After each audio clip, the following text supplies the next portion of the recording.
Buenas noches con todos. Mi nombre es Giovanna Caterine Flores Carnahuire. Muy agradecida por la invitación del Colegio Quinto de Licenciados de Arequipa. Vamos a empezar hoy día el tema sobre el abordaje rehabilitador y ocupacional de la lumbalgia. ¿Me confirman si pueden ver las diapositivas, por favor? Sí, doctora, se le ve y se ve las diapositivas y se le escucha. Muy bien, gracias. Entonces, bueno, sobre mi presentación, yo soy médico fisiatra, también he cursado una maestría en salud ocupacional en la Universidad Nacional San Agustín y soy fisiatra por la Universidad Católica de Santa María. Entonces, en esta tarde quería compartirles lo importante que es el abordaje rehabilitador y ocupacional de la lumbalgia, empezando con una breve frase que dice así. Aquellos que piensan que no tienen tiempo para el ejercicio físico, tarde o temprano tendrán tiempo para la enfermedad.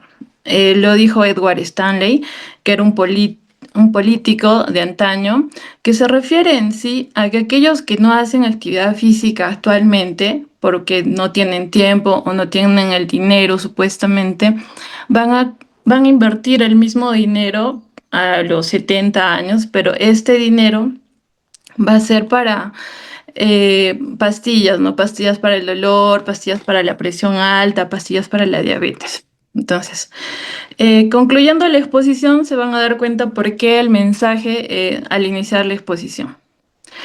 Entonces, hablemos sobre lumbalgia. Lumbalgia es un problema de salud pública global, no solo es un problema a nivel de Arequipa o a nivel nacional, porque se ha visto que a nivel mundial tiene una alta prevalencia y se define la lumbalgia como la sensación dolorosa circunscrita a la columna lumbar con que se acompaña con limitación funcional. Esta puede ser aguda si su duración de manifestación clínica es menos de 3 meses y crónica si es mayor a 3 meses, ¿no? Ahora, tiene una alta prevalencia a nivel mundial del 11% de las enfermedades y tiene una prevalencia a lo largo de la vida de las personas en un 80%. ¿Esto qué nos ha llevado? Nos ha llevado a una discapacidad laboral. ¿Quién no ha escuchado o ha tenido un descanso médico por lumbalgia, no?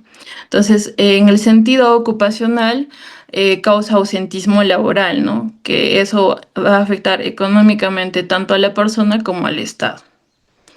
Y puede dar una cronicidad preocupante.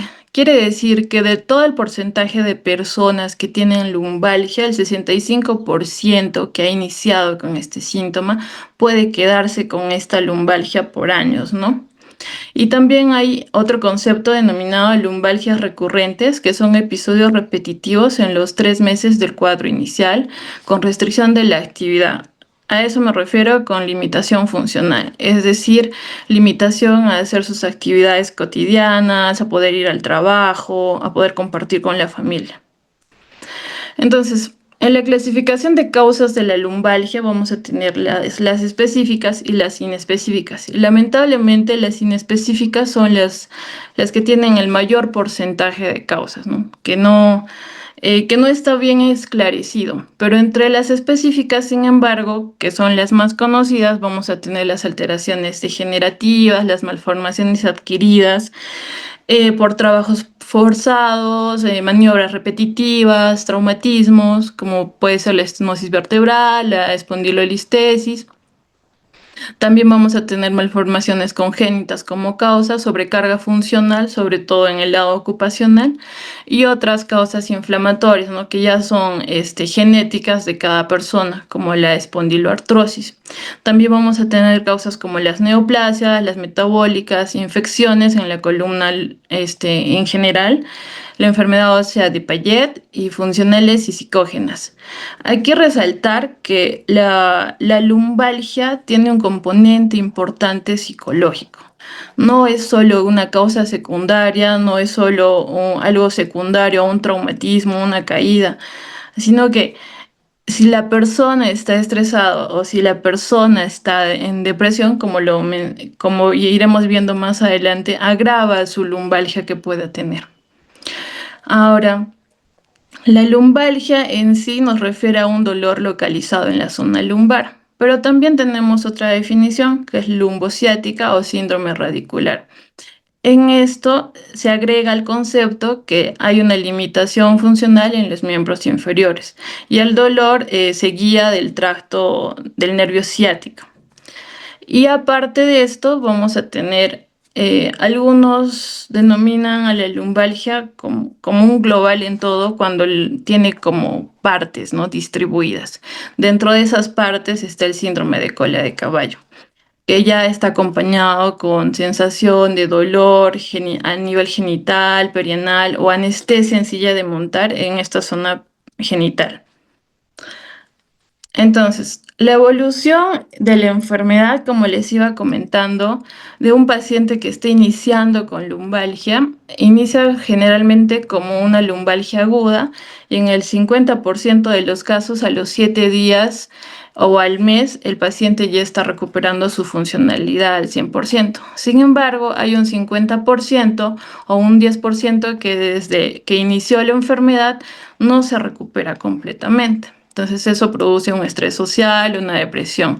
En estos pacientes nosotros tenemos que revisar no solo la clínica de ese momento, sino hay que revisar sus antecedentes personales más a fondo, su estado socioeconómico, la personalidad de la persona, las causas de depresión que pueda tener o alguna patología orgánica que pueda tener. Entonces, todos esos motivos van a llevar a que nuestro paciente tenga su lumbalgia crónica. Esta lumbalgia crónica le va a producir un dolor crónico y este dolor le va a generar estrés, depresión y entonces se va a volver un círculo vicioso. Por eso es importante mencionar que la lumbalgia como tratamiento en sí es cambiar un estilo de vida. No existe una pastilla mágica, una inyección o un ejercicio mágico que lo hagan por separado y que les quite el dolor a nivel lumbar. Entonces, si una persona está empezando su tratamiento con dolor lumbar, es cambiar todo, ¿no? Todos estos aspectos, como aquí se pueden ver, que son varios. Es todo el contexto familiar de la persona. Entonces, para que me puedan entender un poco mejor por qué es importante cambiar todo esto, les he traído aquí un poco de cómo está conformada la columna, ¿no? La columna que muchas veces pasa desapercibida porque no la vemos, o cuando nos enfermamos más nos preocupamos por el hígado, el estómago, el apéndice, pero no nos preocupamos, ni casi nadie se preocupa de cómo están sus huesos, sus músculos, sus tendones, sus ligamentos, ¿no? Entonces, en rehabilitación manejamos algo que es muy importante, lo que es la biomecánica de la columna, que también en salud ocupacional lo manejamos sobre todo relacionándolo con la ergonomía y el manejo de pesos, ¿no? Entonces estas dos áreas se interseccionan en esta parte. Por eso es importante entender que la columna vertebral está formada por vértebras, pero estas vértebras están acompañadas, como se ve en la imagen, por el disco intervertebral. Este disco intervertebral está formado por el cartílago hialino, el núcleo pulposo, el anillo fibroso, y este disco es irrigado por los cartílagos que tienen las vértebras. Es decir, que este disco no tiene irrigación, inervación propia, sobre todo a la edad adulta. Entonces, ¿de qué depende la funcionabilidad y la vitalidad de este disco? Depende mucho del cuidado ergonómico que le demos, del cuidado de manejo del peso que le demos y de la alimentación que nosotros tenemos, porque el disco intervertebral está compuesto por agua, proteoglicanos y glucógeno. Entonces, si nosotros somos las personas que no tomamos agua, deshidratadas, deben recordar que sus discos no están siendo irrigados, digamos, no están siendo humectados el día que ustedes no toman agua. Los proteoglicanos los vamos a encontrar en los alimentos como el huevo, las lentejas. Entonces es necesario por cuidar su columna vertebral que tengan una buena alimentación, una buena hidratación. Entonces, vamos a ver que la columna vertebral en sí funciona por las vértebras, los anillos, los ligamentos, pero también está acompañado de los músculos que le dan el movimiento y lo protegen a la misma vez. ¿Por qué es importante el anillo fibroso? Les he traído varias imágenes porque en salud ocupacional se estudia mucho lo que es, no sé si están viendo donde estoy señalando, que sería el cizallamiento de la columna vertebral. ¿Sí pueden ver? ¿Aló? Sí, doctora, sí se ve. Ya, listo. Entonces, en esta parte se habla mucho en salud ocupacional del cizallamiento, que es la rotación en el mismo sitio, pero como dando vueltas, ¿no? La vértebra de abajo está en su sitio, la vértebra superior está dando vueltas, como por ejemplo cuando estamos sentados en el escritorio y volteamos a ver algo a la derecha o a la izquierda para alcanzar. Ese es un movimiento de cizallamiento que generalmente en personas jóvenes no vamos a sentir el efecto, pero si no, no cambiamos este hábito, ya cuando tengamos 60 por ahí, al hacer este movimiento de rotación, sí vamos a sentir un dolor. ¿Por qué? Porque este disco se degenera con los años, así como el cabello envejece, el disco también peor si no lo cuidamos. Entonces, estas fibras que estamos viendo se van a destrozar, van a reventar y es de ahí donde proviene el origen de las hernias que siempre vienen por esa consulta. El disco en sí funciona como un colchoncito entre las vértebras. Entonces podemos ver cuando elongamos, como cuando nos agarramos de barras superiores, elongamos el espacio, ¿no? Entre las vértebras, que es una práctica recomendada en sí. Cuando estamos en reposo, el núcleo, el disco se mantiene en el centro, pero cuando cargamos algo, esto pasa con el disco, ¿no? Como que se aplana porque va a soportar más peso. Cuando nos inclinamos, el disco se acomoda y se pellizca a un lado, ¿no? Al que estamos inclinados. Cuando nos hacemos para atrás o extendemos, también el disco se acomoda para poder nosotros realizar ese movimiento.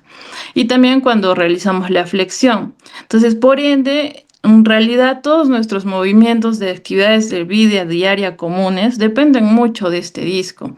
Y es por eso que se originan mucho las hernias de núcleo pulposo, porque es justo este disco que se revienta y su núcleo sale para el exterior. Entonces aquí también podemos ver sobre la flexión, el disco se va para la parte posterior, en la extensión el disco se va para la parte anterior y en la lateralización aquí. Aquí les he traído imágenes más, un poco más explicativas, donde la persona está flexionando y ahí se ve cómo los discos nos ayudan junto con las vértebras y también en la extensión. Podemos ver cómo funcionan los discos con las vértebras, ¿no? Y valorar lo importantes que son. Entonces, en salud ocupacional manejamos mucho lo que es las presiones que resiste el cuerpo, ¿no? Tenemos reglamentos de cuánto puede cargar una mujer, cuánto puede cargar un varón. Pero acá les traigo una tabla donde se refiere a qué presión soporta el disco intervertebral, ¿no? Cuando uno está parado, la presión es 100%. Cuando uno está sentado con 20 kilos, que lleva más 20 kilos, la presión ya aumenta, ¿no? 150. Cuando uno está con inflexión anterior, como vemos acá, la presión a nivel del disco aumenta, ¿no? A 150. Cuando uno está parado y lleva algo, la presión aumenta mucho más. Por eso dice flexión anterior con 20 kilos, 290% es la presión que recibe el disco.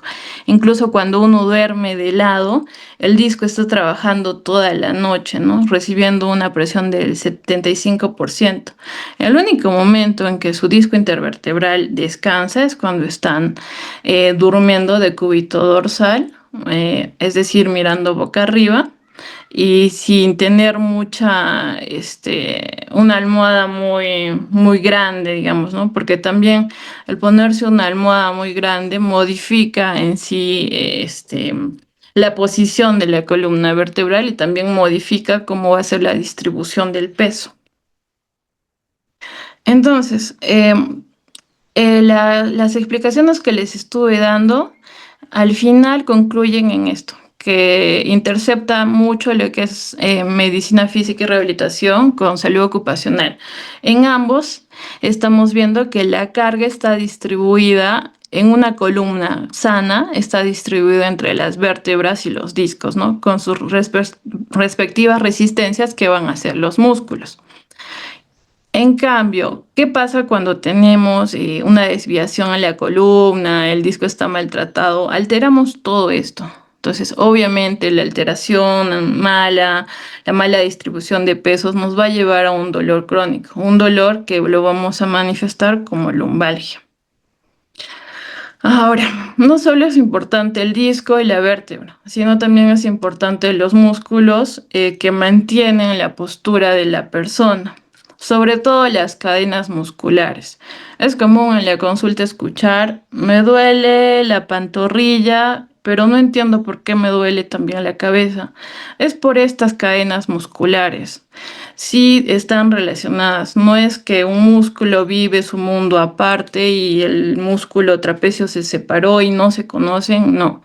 Nosotros hemos sido originados de un óvulo con una multiplicación celular.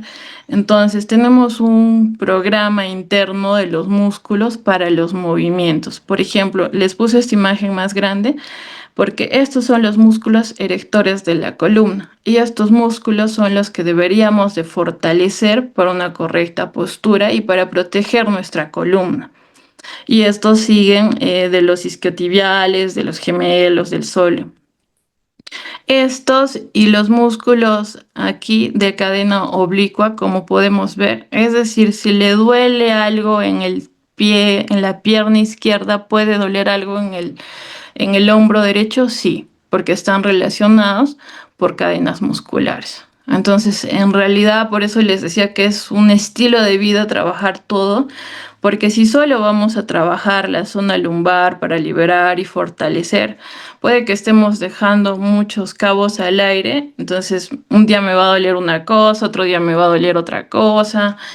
Y encima si no me cuido las posturas, no me cuido la alimentación, es un poco difícil de que en realidad el paciente se mejore si no tiene una buena educación. Entonces, la evaluación inicial de la lumbalgia tiene mucho que ver con la anamnesis, donde vamos a evaluar, ¿no?, los signos de alarma que les voy a especificar más adelante, la sensibilidad del paciente, los rangos articulares, la fuerza muscular, para ver si solo es algo muscular, algo estructural o tiene algo más funcional. Y también usamos en el diagnóstico de la lumbalgia las radiografías, la tomografía o la resonancia magnética. Como decía mi colega en la exposición anterior, no hay una fórmula que yo diga para todos les voy a pedir radiografía, para todos resonancia, para todos tomografía. Depende mucho de la clínica de cada paciente, del factor socioeconómico de cada paciente y también del tiempo de enfermedad. Entonces, nuestros pacientes que están debutando con una lumbalgia menos de 6 semanas, vamos a guiarnos más por la clínica porque aparentemente es algo agudo, algo más benigno, que no necesitaría tantos exámenes iniciales. Y también siempre en el departamento de medicina física valoramos mucho lo psicosocial, tenemos una psicóloga de rehabilitación a la que junto con ella llevamos el tratamiento del dolor de los pacientes, porque en realidad el músculo se afecta mucho por los estados de estrés y depresión del paciente. Entonces, nosotros podemos estar haciendo la terapia, pero si ha pasado algo, este paciente o retrocede o regresa al inicio con su dolor, ¿no? Ahora, entonces en la anamnesis vamos a ver, ay, perdón, un ratito. En la anamnesis vamos a evaluar lo que son las banderas amarillas y las banderas rojas. ¿Qué significa esto? Las banderas amarillas son aquellos pacientes que nosotros podemos iniciar el tratamiento de forma rápida, ¿no?, de forma inmediata, porque no tiene alguna alteración más importante, digamos, ni estructural, ni funcional, ni radicular. En cambio, las banderas rojas son pacientes que vienen con un antecedente importante, que antes de empezar el tratamiento de rehabilitación necesitan ser evaluados por neurocirujanos, oncología, cardiovasculares, como para la estabilización del paciente y recién poder abordarlo. Entonces, en las banderas amarillas vamos a tener pacientes con depresión o estrés ocupacional, los trabajadores, todo el personal de salud en sí tiene mucho estrés ocupacional, procesos cognitivos hacia el dolor, es decir, sobre todo el personal sanitario, cuando siente un dolor, lo aguanta, lo tolera hasta que ya no puede mover la articulación. Entonces, y es cuando ahí se sienten mal, se desesperan porque no pueden realizar su trabajo, ¿no? Entonces es una bandera amarilla que sí tenemos, es el común de nuestros pacientes sanitarios. Y también comportamientos evitativos por miedo al dolor. Eso se refiere a pacientes que dicen que porque tengo lumbalgia no me puedo mover. Y el no moverte y tener lumbalgia te va a empeorar la lumbalgia. Entonces, hay banderas amarillas, mitos de la población en general que hay que derrumbar, ¿no? Porque en realidad el cuerpo está programado para el movimiento, para la funcionalidad. Cuando un paciente por algún malestar deja de moverse, la sarcopenia es importante y si hay sarcopenia, es decir, que estamos debilitando los músculos, entonces las articulaciones van a empezar a doler más. Entonces hay que desmitificar esos conceptos en la población.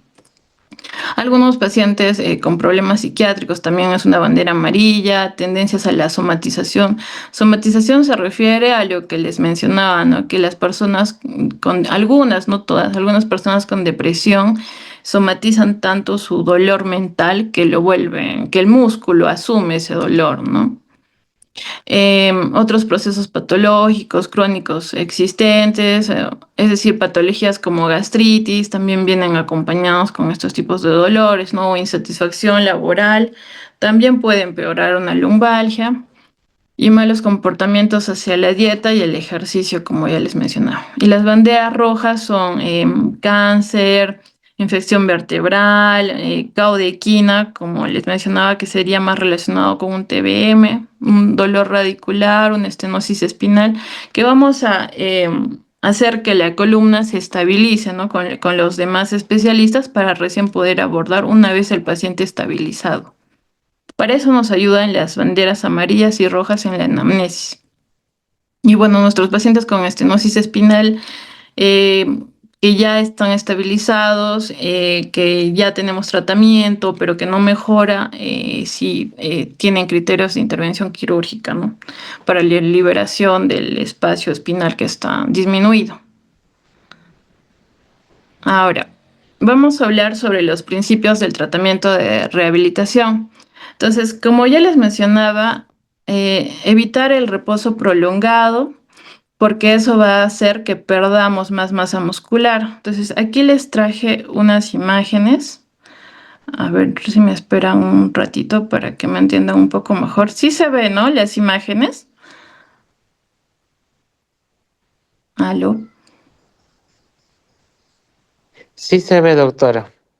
Ya. Entonces, em, quiero hacer hincapié con esta imagen que nuestra columna, que está aquí al fondo, está cubierta por todos estos músculos, músculos que están abandonados por la mayoría de las personas y sobre todo el causante de nuestra lumbalgia es el músculo cuadrado lumbar. Este músculo, su acción es esta, ¿no? La flexión lateral del cuerpo. Y como pueden ver, tiene inserción a nivel de la cresta, a nivel de la costilla y en las apófisis transversas. Entonces, ahí también se puede ver cómo actúan los discos intervertebrales. La lumbalgia mecánica es cuando este músculo está tan contraído que por ahí, por esta parte pasa el plexo también. Entonces, al pasar las raíces nerviosas por ahí, hacen que nuestra lumbalgia sea más fuerte, ¿no? Entonces, ahí va lo que les decía sobre el movimiento. Si este músculo se mantiene contraído en una posición y nosotros no nos queremos mover ni estirarlo, la lumbalgia va a empeorar. En cambio, si nosotros hacemos los estiramientos, obviamente delicadamente, vamos a lograr que este músculo vuelva a tener su elasticidad, liberando los nervios, liberando el agujero de conjunción y vamos a empezar a sentir un alivio, no vamos a empezar a sentir que ya no tenemos las parestesias en miembros inferiores, ni el dolor referido, ni nada de eso. Entonces, aquí, esta zona, quería mostrarles los multífidos que también son infravalorados, que están por aquí. Estos son los multífidos lumbares, son los músculos que también nos generan la lumbalgia. Son músculos aparentemente pequeños, pero estos son los erectores de la columna. Quiere decir que estos nos mantienen parados. Entonces, todos los trabajadores, las licenciadas, los técnicos y los médicos que estamos parados todo el día, digamos, en una visita, estos músculos, obviamente, por mantener la columna, van a estar bien contraídos y por ahí pasan las raíces nerviosas. Entonces es natural que si no hacemos estiramiento, cambio de posiciones, que rompemos conductas repetitivas, nos va a empezar a doler, ¿no? Y vamos a tener una lumbalgia o un síndrome miofacial de cada músculo independiente. Por ejemplo, los multífidos, su acción, estabilizar la columna, ¿no? Y la movilización. Un pequeño break y ya. Entonces, por eso es que decimos que en el tratamiento rehabilitador de la lumbalgia evitamos el reposo prolongado y promovemos el ejercicio aeróbico. Este ejercicio aeróbico quiere decir estiramientos, ¿no? Estiramientos con conciencia del movimiento y respetando lo que es el ritmo respiratorio. Ahí se va a lograr la propiocepción, se va a lograr la identificación o la acción correcta del músculo. Entonces vamos a liberar el dolor, incluso se va a liberar el estrés y todo el contexto funcional que tengamos, ¿no? Una vez hayamos hecho los estiramientos en el tratamiento rehabilitador, seguimos con el fortalecimiento muscular. El fortalecimiento muscular se refiere a que vamos a fortalecer los músculos que mantienen a la columna de pie. Entonces, ¿cómo fortalecemos eso y cómo ayudamos a las personas con ligas y pesas, ¿no? No necesito que cada persona se inscriba en el gimnasio. Todos se pueden comprar ligas, unas pesas pequeñas para iniciar y lo pueden hacer en casa. Entonces, el fortalecimiento y los estiramientos son el secreto del envejecimiento, porque si uno tiene buenos músculos, buenas articulaciones, un movimiento conservado, tengan por seguro que van a llegar a los 85, 90 años caminando, haciendo sus cosas independientes, ¿no? Que es lo que todos buscamos al final. Entonces es muy importante que aprendamos a valorar los movimientos que tenemos en el cuerpo, a fortalecer cada músculo. Y como les decía, la educación y la autoeficacia. Hay que cambiar la forma de pensar, los mitos, la distribución del trabajo. Y también está se promueve mucho lo que es los Min Body, que es el Tai Chi, el yoga, porque son movimientos conscientes, corporales, que ayudan a la propiocepción y al despertar de cada músculo, ¿no? Porque trabajan músculo por músculo. Entonces, si tienen la oportunidad de aprenderlos, estaría muy bien. Y les he traído un pequeño esquema. No hay una fórmula exacta para todos los pacientes porque cada paciente es individual, cada dolor es diferente. Pero por lo menos estos ejercicios son los básicos que podríamos hacer en la casa a las personas que tienen lumbalgia o simplemente si queremos estirar y fortalecer la columna vertebral. Entonces aquí a la izquierda tenemos los ejercicios de Williams, que es estar en decúbito dorsal con las piernas flexionadas y levantamos la zona lumbar, la zona glútea, ¿no? En esta forma fortalecemos el core y fortalecemos glúteos que nos dan la estabilidad de la columna. Y aquí también estiramos las rodillas hacia el pecho. Ahí vamos a elongar lo que es la columna vertebral, los discos intervertebrales. Y aquí vamos a hacer isométricos, contrayendo lo que es el core y los glúteos. Esto es importante porque para las personas sedentarias, incluso la contracción, como están viendo aquí, pasiva durante 10 segundos, acompañada con una buena respiración, sí llega a fortalecer glúteos, isquiotibiales, cuádriceps, core. Sí fortalecemos. No es necesario al 100% decir que no puedo ir al gimnasio porque sí lo podemos hacer en casa. Y aquí en decúbito dorsal levantamos la pierna y la bajamos. El secreto aquí para ganar masa muscular es que al momento de regresar la pierna a la posición de la cama o la camilla, es que lo hagamos lentamente, porque ahí estamos ganando resistencia y la gravedad también está haciendo efecto. Entonces, si regresamos lentamente haciendo resistencia, el músculo también va a trabajar. Y aquí les he dejado una serie de ejercicios que tienen, si ya pasamos la primera semana en casa haciendo los primeros del nivel 1, podemos hacer la siguiente semana el nivel 2, el nivel 3, el 4 y el 5, ¿no? Que son ejercicios, estos son ejercicios de estabilización de la columna, porque ya hay prescripción del ejercicio para enfermedades, para poblaciones especiales, perdón. Es decir, que los ejercicios que haga la persona con diabetes, la persona con hipertensión o con obesidad son diferentes. No es como nos decían antes, camina 30 minutos y ya vas a bajar de peso. No funciona así.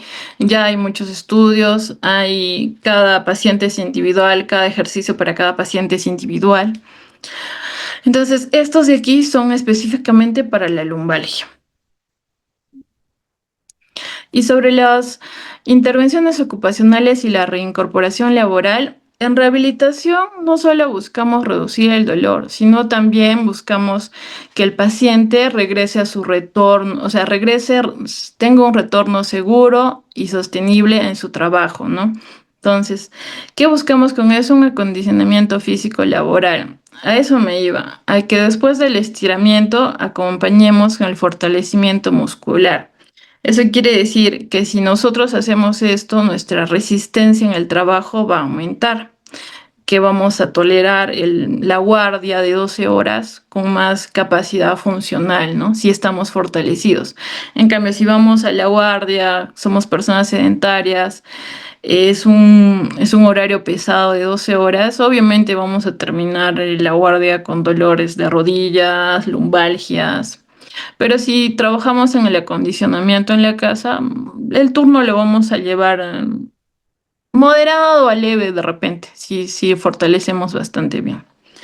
Y colaboración multidisciplinaria a nivel ocupacional, porque necesitamos de un médico rehabilitador para, como ya les hice ver, para la corrección de todo lo que es posturas, rutinas, cambios de estilos, el terapeuta ocupacional que nos va a ayudar a la adaptación nueva del paciente y el médico de salud ocupacional, ¿no? Que va a ver los riesgos que puede ocurrir en su área de trabajo nuevo, de retorno, ¿no? Entonces, la adaptación progresiva del puesto, por ejemplo, modificación de tareas. Es decir, que si yo tenía lumbalgia, he tenido 2 o 1 mes de recuperación y voy a regresar al trabajo, tengo que aprender a cambiar todo. No quiero decir que voy a dejar de trabajar, que voy a dejar de hacer mis cosas, no, sino que digamos, en una guardia yo tenía múltiples actividades o digamos un domingo en mi casa tenía múltiples actividades de limpieza, las tengo que repartir en la semana.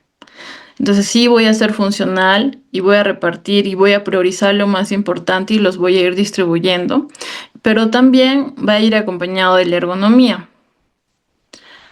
Más adelante les he puesto varios ejemplos sobre esto. Entonces, el trabajo en sí mismo terapéutico, la meta es facilitar el retorno laboral, no esperar a que el dolor desaparezca totalmente.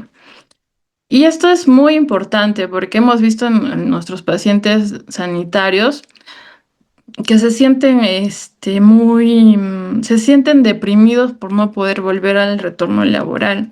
Es distinto cuando una persona se está recuperando y se va adaptando un poco a poco otra vez al trabajo porque ya se siente útil, entonces sus estados de depresión emocional mejoran. Obviamente si va acompañado con todo, le va a ir muy bien a la persona y a nivel ocupacional vamos a evitar ausentismos laborales, ¿no? Y el manejo, en realidad, de la lumbalgia, el agudo es farmacológico, ¿no? Con AINES y duloxetina, por el tema de la depresión.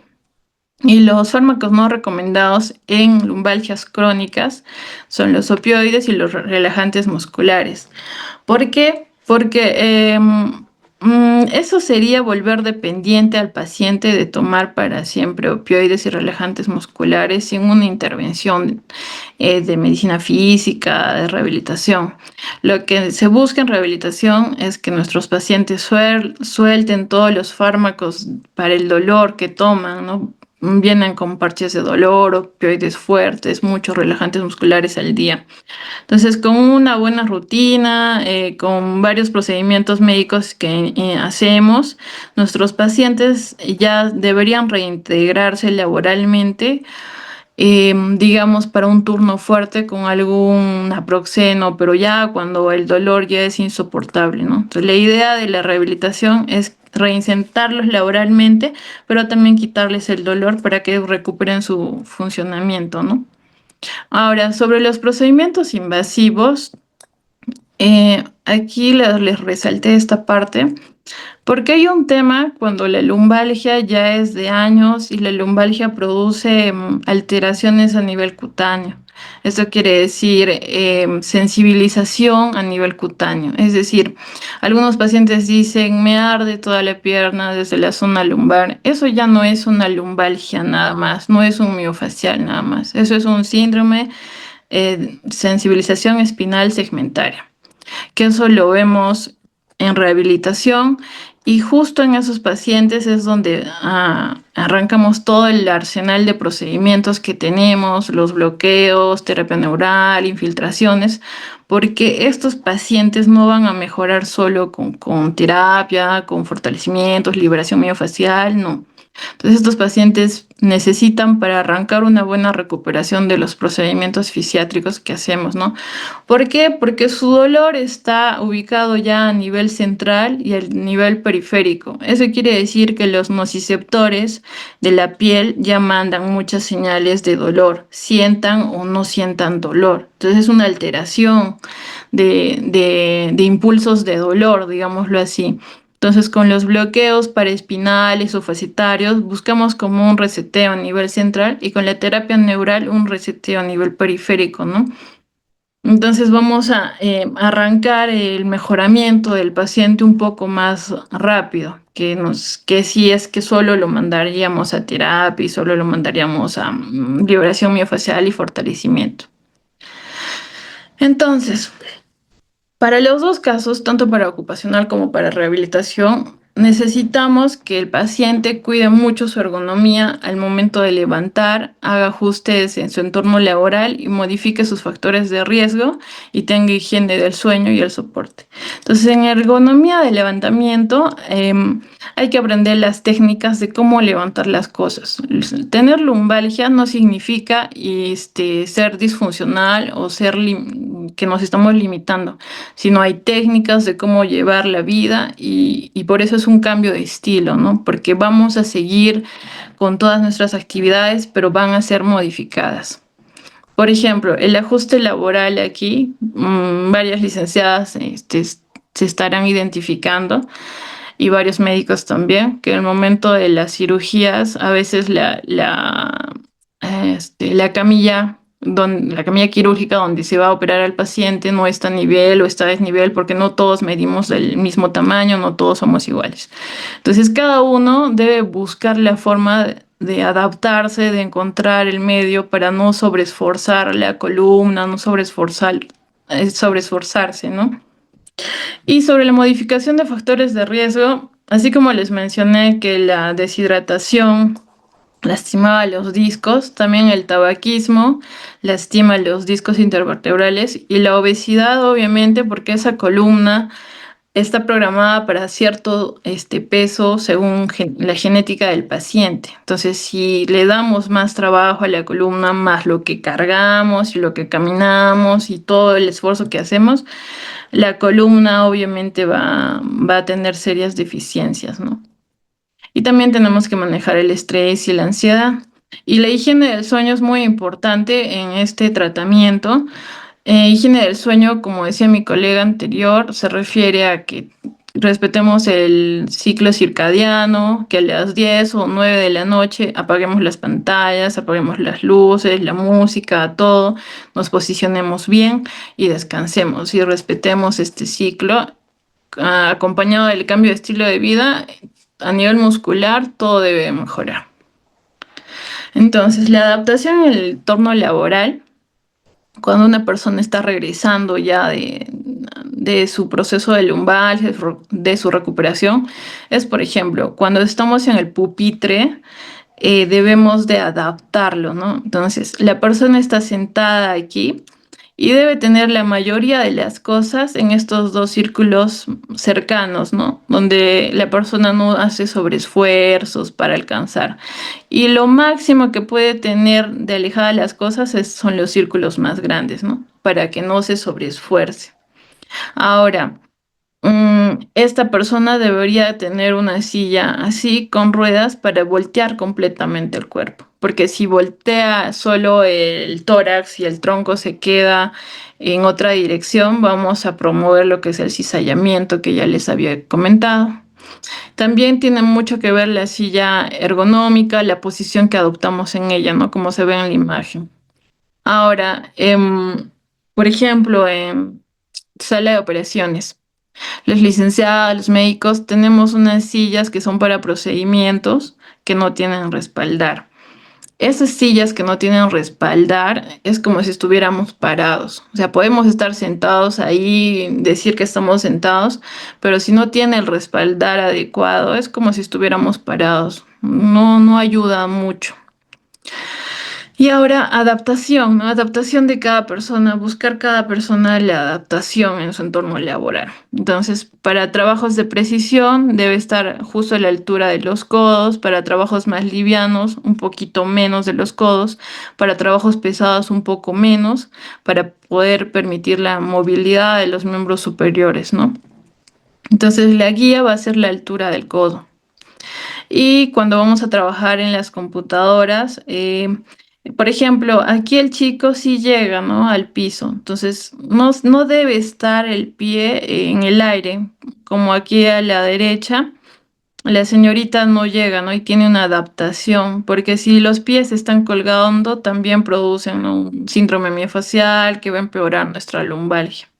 Y la parte superior del monitor siempre debe estar a la altura de los ojos, la silla correcta. Entonces hay que trabajar mucho en lo que es la ergonomía de cada uno, porque no todos tenemos el mismo tamaño, las mismas necesidades.